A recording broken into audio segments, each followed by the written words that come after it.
अस्सलाम वालेकुम and welcome back to my YouTube channel.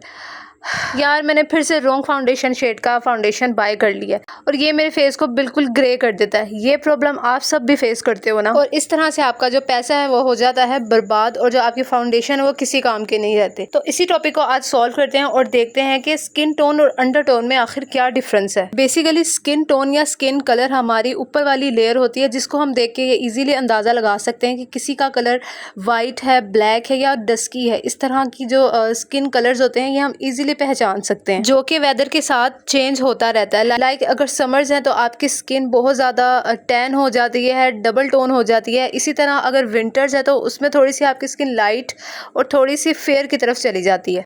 और इस वीडियो को रिकॉर्ड करते हुए जो मेरी हालत थी ना, बस मत ही पूछो, बहुत ज़्यादा शदीद वाली गर्मी थी। बट खैर काम तो काम है। फॉर एग्जांपल ये कुछ स्किन कलर्स का चार्ट है जिसको देख के हम इजीली अंदाज़ा लगा सकते हैं कि इनका स्किन टोन या स्किन कलर क्या है। बट बात यहाँ पर ख़त्म नहीं होती। अब इसी लेयर के अंदर एक और लेयर होती है जिसको हम अंडर टोन बोलते हैं, और अंडर टोन हर किसी का डिफरेंट होता है। अब मैं यहाँ आपको चार्ट की हेल्प से बताती हूँ कि अंडर टोन को हमने किस तरह से फाइंड आउट करना है। बेसिकली 3 तरह के अंडर टोन होते हैं, कूल, वार्म और न्यूट्रल। जैसे कि इस पिक्चर में शो हो रहा है, अगर आपके हाथ की जो वेन्स है थोड़ी सी ब्लू और पर्पल्स की टोन में है ना, तो आपका जो अंडर टोन होगा वो होगा ब्लू।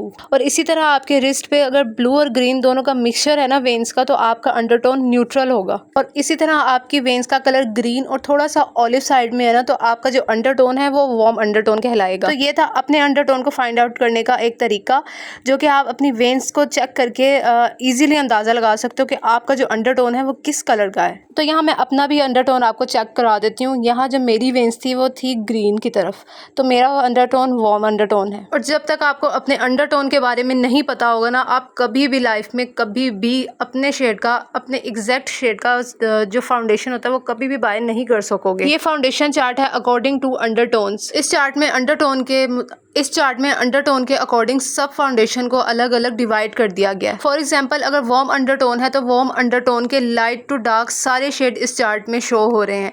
अगर न्यूट्रल अंडर टोन है उसके भी इसी तरह लाइट टू डार्क, और कूल के भी light to dark shades show हो रहे हैं। अब ये नहीं है कि अगर आपका जो अंडर टोन है वो वार्म है तो आपने सिर्फ फाउंडेशन का एक कलर ही सिलेक्ट करना है।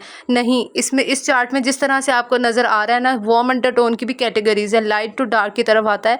बट आपने ये ध्यान से सिलेक्शन करनी है कि वो सिर्फ वार्म की कैटेगरी में से ही चूज़ हो। अक्सर हमसे गलती यही होती है, अगर आपका अंडर टोन वार्म है तो आप जस्ट एक सिलेक्ट कर लेते हो फाउंडेशन, वो भी आपको नहीं पता होता आप किस कैटेगरी में से चूज़ कर रहे हो।